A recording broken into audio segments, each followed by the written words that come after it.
The Reggie Bannister on the Fishbowl. Welcome. That would be me. That would be and you. I thank you, and it's good to be in the. Oh no, I mean on the fishbowl. On the Fishbowl. Okay, yeah.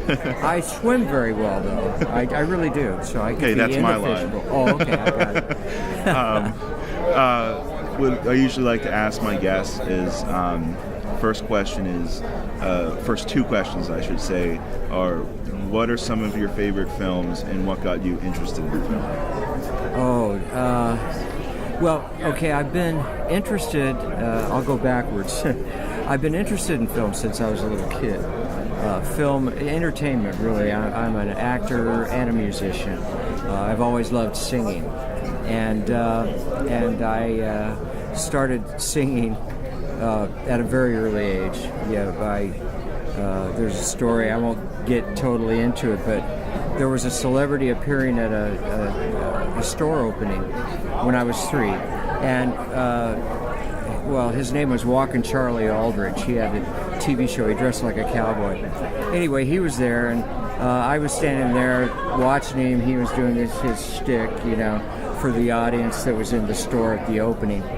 And he looked down at me and he said, "Well, what do you do, little boy?" And he said, "What's your name, little boy?" I said, "Reggie." And he said, "Well, what do you do, Reggie?" And I said, "I sing." And he said, "Well, would you sing for us?" I said, "Yeah." And so he picked me up and put me on the counter, this glass counter. I think there was jewelry underneath me or something. And he said, "What are you going to sing?" And I said, "I'm going to sing, 'If I'd have known you was coming, I'd have baked a cake.'" And he said, "Oh, okay." And so I did. I sang it. "If I'd have known you was coming, I'd have baked a cake." Anyway, so that was like kind of a start of, doing it in front of people. And then it just progressed from there. I in school, from all the way from elementary school through, college, obviously, they had little theater arts programs. They don't do that now, but that's too bad. But Right.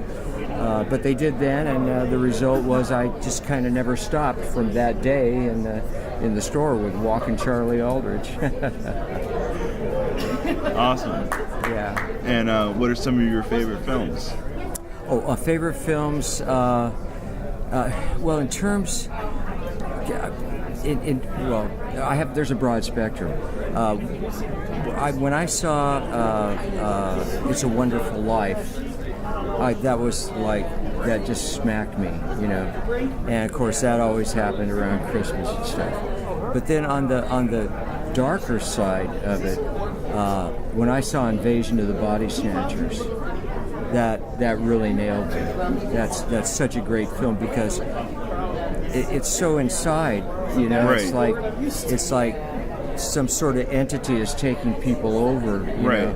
And not to mention the deeper seated message with what was behind the original Invasion of the Body Snatchers with communism and all that. I mean, it was a film that had it was a sci-fi film that was kind of the first of its kind, that was like speaking to political issues going on that were relevant at the time, and taking those ideas and putting them into a science fiction film that plays on our fears, and it's genius. It was genius, and Kevin McCarthy was fantastic, and so I fell in love with that, and that probably, I don't know if that started me on the road to horror necessarily, because the first 2 films that I did with Don Coscarelli were his first 2 films as well.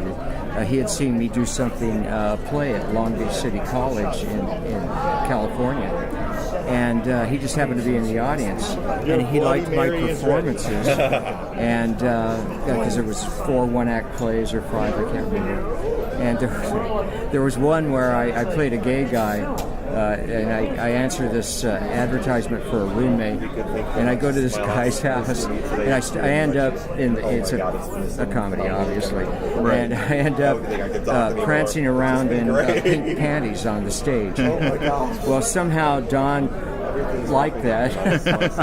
Well, like I said, it was very funny. And then he called me up one day, or Paul Pepperman, his producer, called me up and said, we'd like you to do this film. and it was Jim the World's Greatest. And so I was used to doing college films for nothing because everybody had a camera and theater arts and stuff. And, I want to do a film. It's just a 5-minute film. Blah blah blah. Right. And I go, sure, man, I'll do it. And for nothing. And so I'm talking to Paul Pepperman. On a Sunday morning or something, he woke me up, and he says, "Well, we're going to shoot this film." I said, "Oh, okay. Well, can you feed me?" And he goes, "Feed you?" I go, "Yeah, like lunch or something." And he goes, "No, we're going to pay you." I went, "What?" He goes, "Yeah, no, we're going to pay you."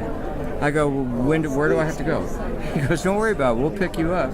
And so they picked me up, and we went out and shot. I shot a scene with Gregory Harrison. I played O.D. Silingsley.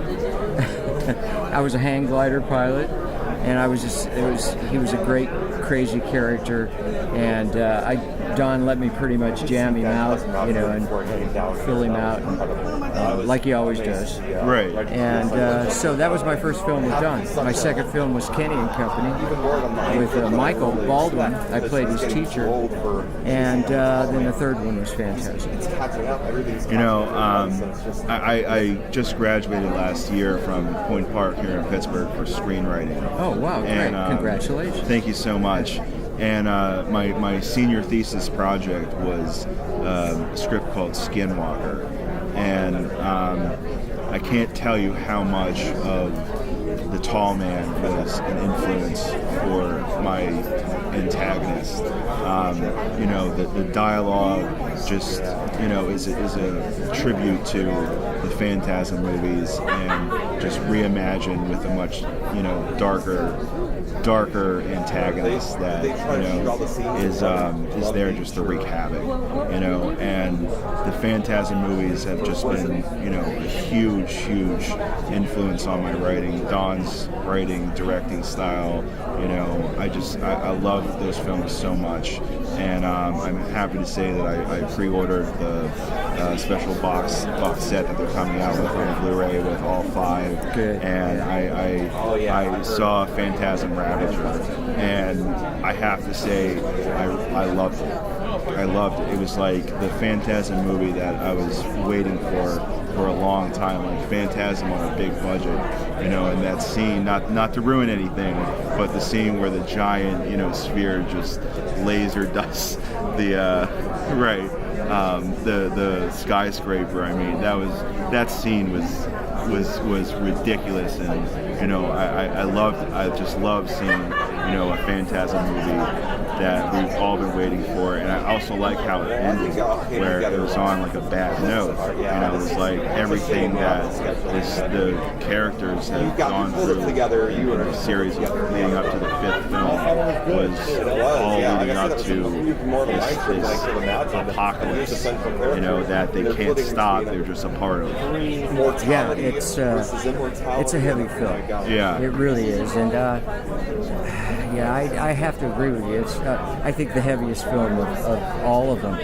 You look at the first film, and if you've never seen it before, and it's like a slap or a smash in the face. Right. It really is. Right. Because Don has a way of making the characters just real, like every man's man, every woman's woman, every kid's kid.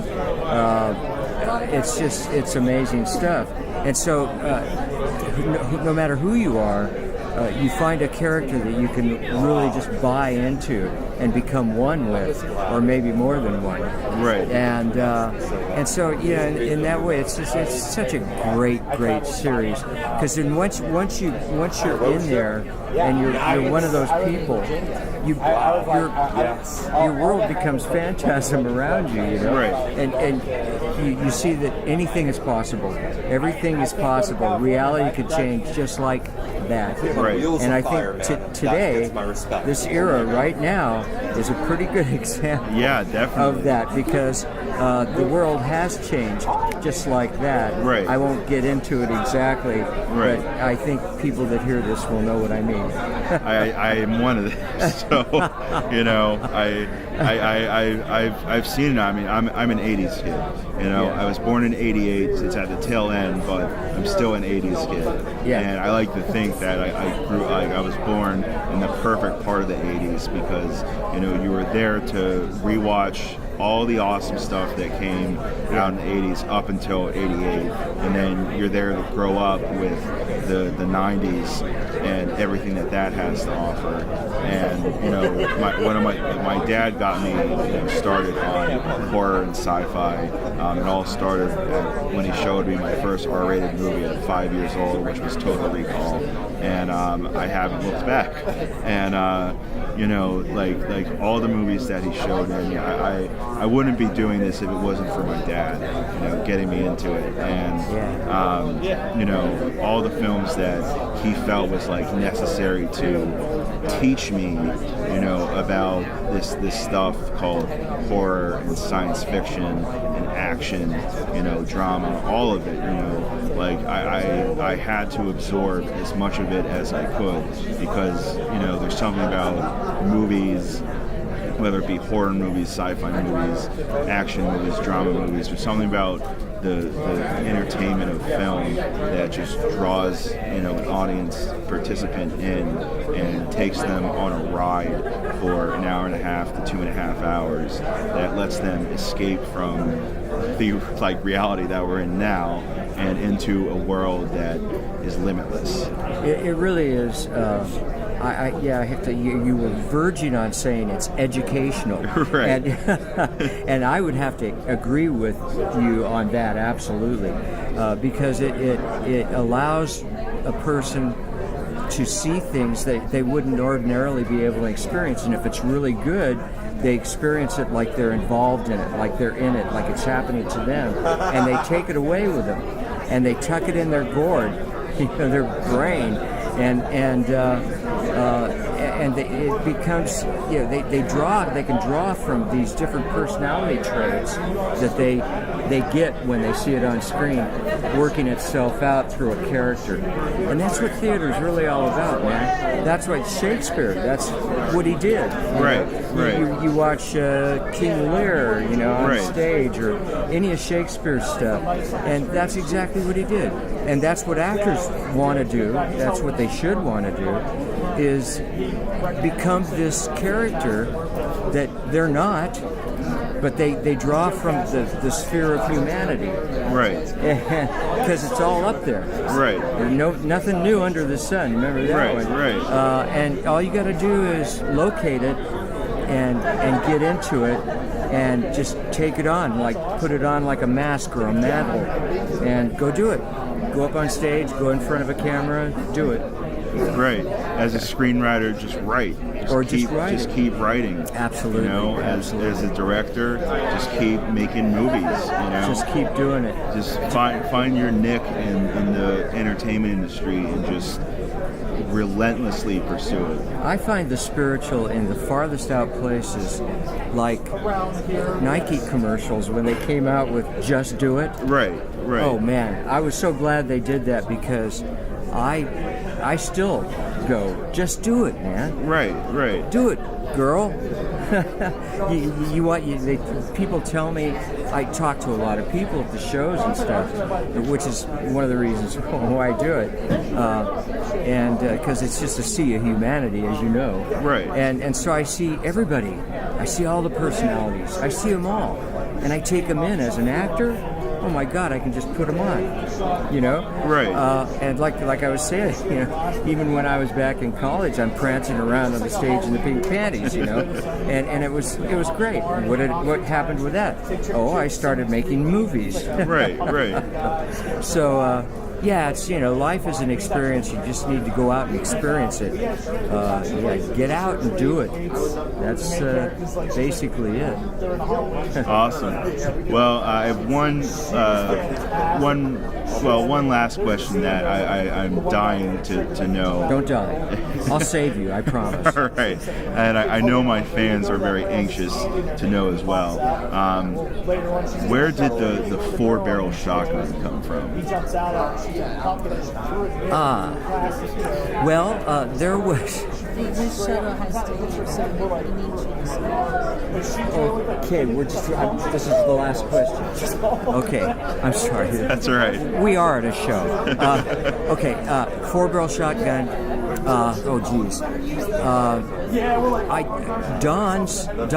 Did Don come? Wait. No, there was a guy who did props for us.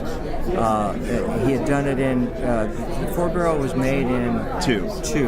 So, and he had worked with us. He was working with us in 2. And oh man, I know I'm not going to remember his name, but he was a terrific prop guy and went on to become very well known as a prop master. And I don't know if it was Don that suggested it. I think it was the prop master that suggested something bigger than a 2-barrel. And I think Don said something like, what could be bigger than a 2-barrel? And he goes, 4. And Don went, yeah, that would be bigger. Can we do that? And he said, I can do that. And Don, again, just do it. And so, and you saw it. I mean, it worked. Right. And the way he had the barrels cut, right? They're cutting it like a V, right? And which means, if you know anything about shotgun shot, how it goes out and spreads, right? Well, in this case, it goes out and spreads like this, right? So you could have 100 minions, right? Evil minions it's coming like, at you. I think it was actually Phantasm 3, where it was like at the beginning. There's the scene where it's like the tall man's there and like picking up right after where 2 left off, and there's all the minions like in the tree, and you hear them, and you just look and you go.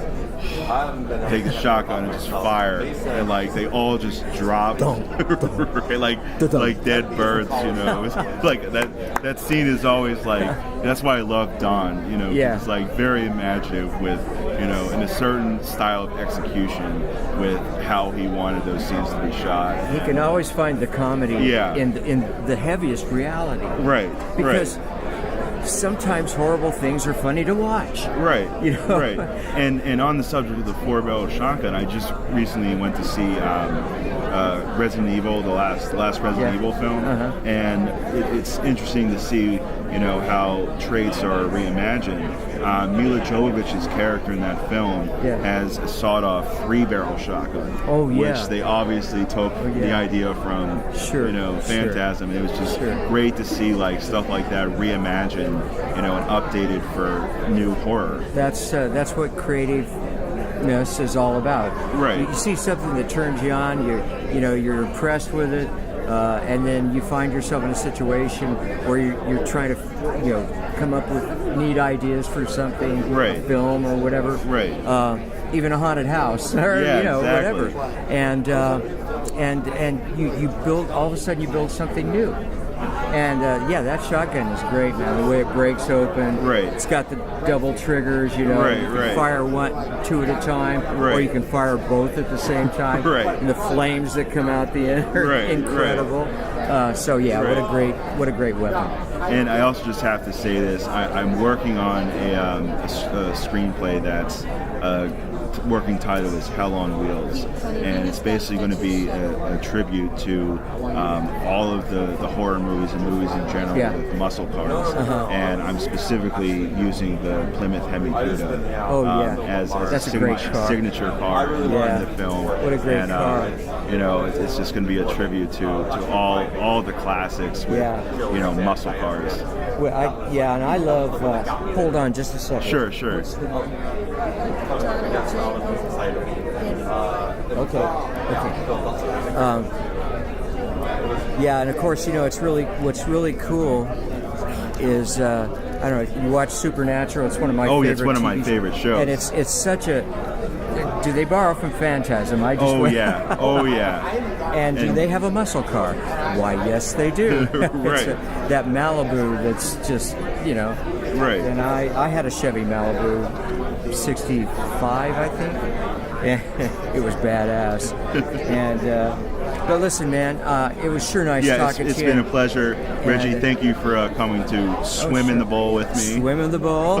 And keep an eye out for stuff that's going on with Phantasm appearances. We're going to be, running around doing this and be happy to shake your hand and say hi.